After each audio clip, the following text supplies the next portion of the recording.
These people are all retired. According to society, their useful days are over. These people disagree. They've come together to exchange notes and for something of a celebration. Today, the organisation they work for is exactly 1 year old. It's called R.S.V.P, the Retired Senior Volunteers Programme. Through R.S.V.P, Mr. and Mrs. Woods have gone back to school. They're learning to be escorts for blind people, a job which requires patience, tact, and understanding. So, in fact, their working days are not over.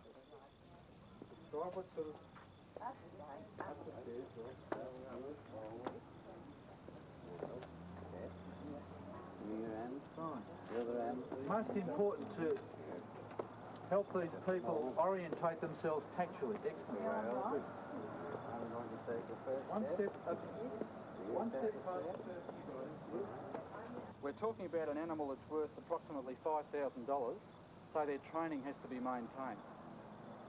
If we look at what the dog does, the dog has a fair degree of initiative and does a lot of locating. We were there for a full day. Then we went out to Kmart and I had a blind person with me and we did shopping.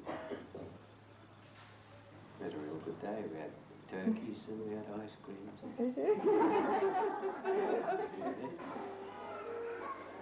I'm out most of the time, actually. You were going gadabout, are you? No, a little bit, yeah. Aye, well now.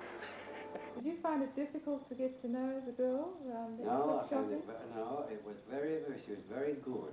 Really good. She was jovial. We had laughs and we had little jokes together. And I said, oh yes, here's your boyfriend here and all that. We got on real well. You ought to be on.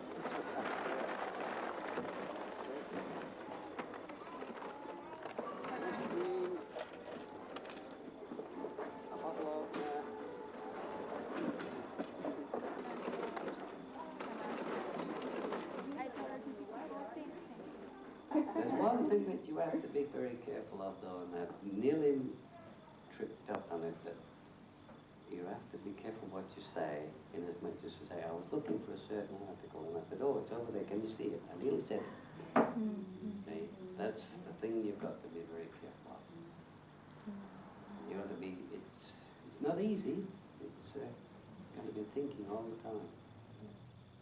R.S.V.P's first coordinator was Jeanette Smith.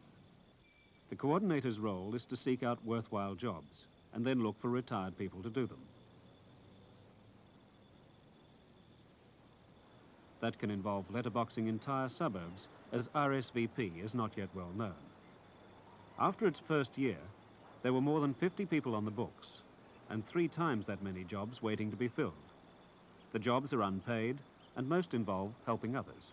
They go to work every day and, you know, their life has had some meaning for them, and then suddenly one day they don't go to work anymore and they feel quite cut off from the community. They feel isolated, and you know, and a lot of them aren't particularly happy about that isolation. And I think, you know, the community also tends to look upon retired people as though they've finished their useful years. Well, we're couriers and we deliver books to housebound folks. And we really enjoy it. We pick them up at the State Library and we have to take them to some units up South Hobart. And how do you get on with the... We get on very well with them. We're part of the families now. Yeah, I think a lot of them feel quite lonely when they have retired, especially ones who've made their work their life. The ones who've had hobbies and other interests seem to be able to cope with retirement much better than those who've just made work their whole interest. Mr. Jacob lives in a home for the elderly with his wife. Through R.S.V.P, his gardening skills have been put to good use, as recently he's been working at a school for handicapped children. One little boy has been very cooperative and helpful, and I introduced him to a long-handled clipping paper, clipping the edge of the lawn, and after he found it very awkward for a start, but when he got used to it, he went along for quite a long time, and the headmaster came out and said, "What's that boy doing?" And I said, told him about it. Well, he said, "That's extraordinary." He said, "We can't get him to stick to anything." And I felt very pleased indeed. Now we tap it down a little bit like that. Well, now will you go over to the car and bring the tree over very carefully? See, it's like a baby. I mean, it's a baby tree, and of course you've got to treat it very carefully, you see. That's why this is a special sort of baby tree food that right, oh, thank you. Now, we'll have to have the seconders. And another master said afterward about this boy that his behaviour has improved immensely since he's been working with me. That's right. Now then, there you are, one in there. Pretty well right. Well, now, let's run a bit more. Oh, it's a special school, and they've got special disabilities, but they respond very well, and they're very, very friendly and cooperative. I think one of the big things about Mr. Jacobs is he has the time. You know, the rest of us who are working at the school, we have schedules to keep, and we work with the children, and we're trying to get things over in a certain amount of time. We try to get the information, but he has the time and he's more relaxed, and I think that's very important. It's very important that he's not a teacher, in fact. Some organisations aren't quite sure how to treat volunteers, and the volunteers with this program need to feel that the work that they're doing is valuable, worthwhile work, and it's got to have some meaning. Why did you join R.S.V.P, Mr. Jacobs? Well, it hinted upon my good friend Mrs. Crabtree, who's a member of the Queen Victoria Home. It became to be mentioned in conversation with her. She belonged to this R.S.V.P, and I thought that was something to do with letters, but she explained what it was, and so I said, oh, I might be able to help too. I've enjoyed it very much indeed. In fact, I rather think that I'm getting most benefit from it. Why do you say that?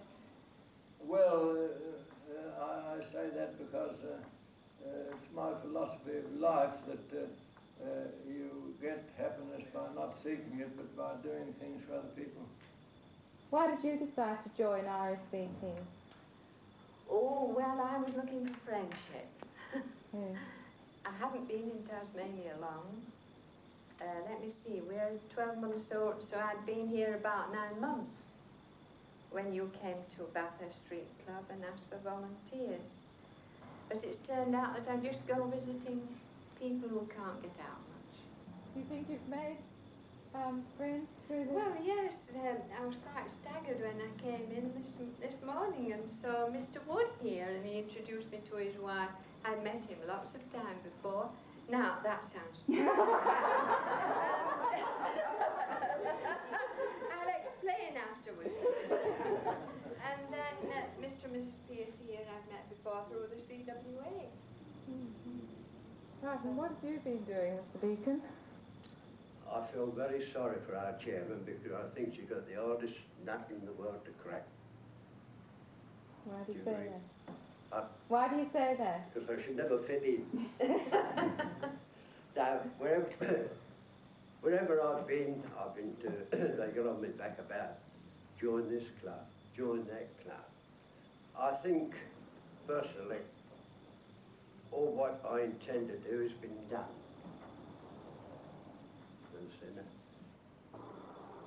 So far, R.S.V.P has not helped Mr. Beacon at all. R.S.V.P's first mistake was to place him with a voluntary organisation which lobbies on conservation issues. The organisation wanted leaflets printed, and Mr. Beacon had been a printer all his working life, so the job sounded right, but it wasn't. We discussed the sorts of things he could do, and he wanted to come in at a specific time, and so when he returned to undertake some work, it was unfortunate that we couldn't actually get him doing some printing, which had been his trade. And if you get people that have retired perhaps from a position in public service or in private industry, they have set hours that they work from 9 to 5, but in a voluntary resource centre, it must be an absolutely chaotic situation for such people to find themselves. How do you think Mr. Beacon got on with the other people who were in here at the time? I think that was one of the problems, that he wasn't communicating with people. And you decided not to go because the weather wasn't Well, very it wasn't good. too good, and there was nothing important yet. Otherwise, if there had been anything important, like you would or anybody else would have said, I'd like to see you today, Mr. Beacon, can you make it or anything? No, I've got so much of it to do and all that, but there was nothing there. It was all nothing definite about it, you know what I mean? I couldn't go in and say, well, I'm going to do a day's printing for you today, or whatever the case might be. It was all taking a chance, you see. Well, you don't go along like that, do you? Did you ring them up and let them know that you weren't coming in No. that day? If they want my services, I'm going to be funny here, want my services, let them do it. Yes, well, we still hope that we may be able to get him to do some of the, some duplicating as and when needed. But it's still remains to be seen whether he is happy with a very primitive form of printing compared to the work that he did in the past. I mean, I was supposed to show up, but I didn't have it that way. One or two reasons. In particular, I didn't think there was any work for me to do. On the other hand, if there might have been, he could have rang up and said, well, Mr. Beacon, we would really need your services today. And he didn't contact you at all? I've been there like a shot. If anybody wants me, that's it. I'm there. With all the volunteers, it's trial and error because we don't really know how they will fit into any situation until they go and look at it themselves and find out for themselves. And then if that first placement doesn't work out, then we try and find another one for them that will suit them. Mr. Beacon lived for his job as a printer. It took up all his time and he had no hobbies, just work. But then Mr. Beacon retired. And some years later, his wife died. I can't see the idea. A lot of people, I've heard a lot of young chaps who are both a wonderful thing to be retired, wonderful thing. Biggest mistake ever. Look, I'm a fit bloke at my age, 87, and I think it's a great pity that I've got to go around there digging up a few vegetables and all that, and all I do today, I've got no interest in. Whatever I do, I don't want to do. Could it be different? Of course it could be different. Your life? Of course it could be different. How? Why? If I could achieve something. But I can't achieve anything. What sort of thing would you like to achieve? Don't matter what it is, as long as I get satisfaction out of it. But at the end of the day, I sit here and I thought, what, another day wasted? What's the good of being alive? You need help. So I'm sitting by the right person who can give it to me. All right, yeah, then. Come on, right. Been a newspaper man all my life. I can't read the rubbish. I can't look at the title. I can't do it. I've had it. All these other people, you know, they've got their own professions and all that sort of thing, which somehow or other they can find something, an outlet, what they've done in the past, but I've got nothing. Nothing whatever. Well, I haven't much, but you could go out visiting people like me. Visiting people. Now, that's the problem. You talk about visiting people. Right. As much as you'd like to do it, and as much as I would like to do it, number one, transport. I go on the bus. Huh? I go on the bus. You could be a courier and deliver books. Be a bookmaker, I think would be better.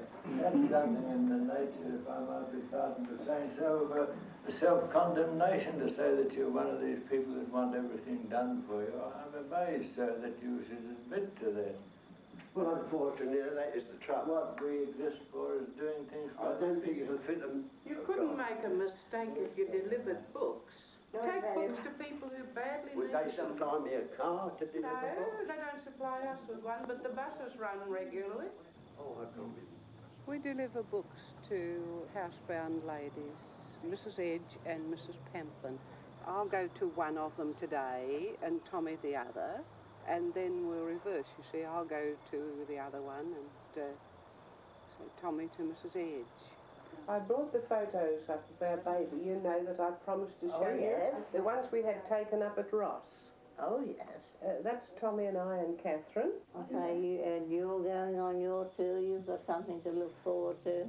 Yes, well, I mean, to say it'll be our last trip overseas. Yeah. I mean, Mrs. Pamplin loves to put on morning teas, and Mrs. Edge herself doesn't ever bother with a cup of morning tea. And so she knows Mrs. Pamplin loves to do it. And she told us, you know, that she'd be quite happy for us to have a cup of tea with Mrs. Pamplin. She made 6 sponges for the Wesley Fair on Saturday. Mm-hmm. And she took them in. I think one goes to one, then we have morning tea, then whoever it is goes back to the other one. I mean, it suits them. The next time we'll do it the other way about, because we wouldn't want to hurt anyone's feelings. See, and their feelings, like as you get older, you have a Well, they're more sensitive, more I think. sensitive and all that sort of thing. You know what I mean? Like You mustn't do anything to upset people. anything to upset them or anything like that. See what I mean? They look forward to us coming, but we look forward to going too. We really enjoy our morning. I mean, we were terrible lucky to be asked and that we went, because look what we'd have missed. You know what I mean? Like, I mean, you've got no idea what lovely people they are, and often with my garden, I'll take up some of the fruit or whatever it is. See what I mean? They look forward to that. See what I mean? I've got to take pumpkin up to Mrs. Pamplin, and Mrs. Edge likes artichokes. Well, look, you seem to me to be a very, very lonely man, right? That's true, that's true. Yes, you've lost your partner in life, I suppose. So have I. And I've gone through that loneliness, and I dare say there's lots of others here, all in the same boat. Being on your own, that's the biggest problem of all. That is what you are fighting, isn't it? Oh, you fight it all the You know what I time. think we'd better do? I think we'd better come and visit you.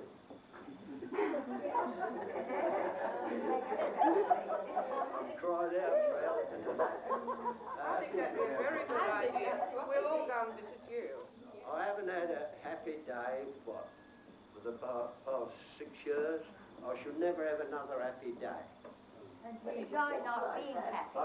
You enjoy not being happy. You enjoy not I've got no choice. Yes, you have. I have not. happy now. Oh, I'm all right here, but this only lasts until lunchtime, and after lunch, then we go, and it's all flat. Listen, Mr. Beaton, why don't you get a real nice dog? Any dog's nice. Go out to the dog's home and get a poor old doggy that hasn't got a home, and you can go walkies with him. Exactly. I know all about it. Anyway, Any Beaton, I other think questions? we've got a lot of people here who are going to be visiting you.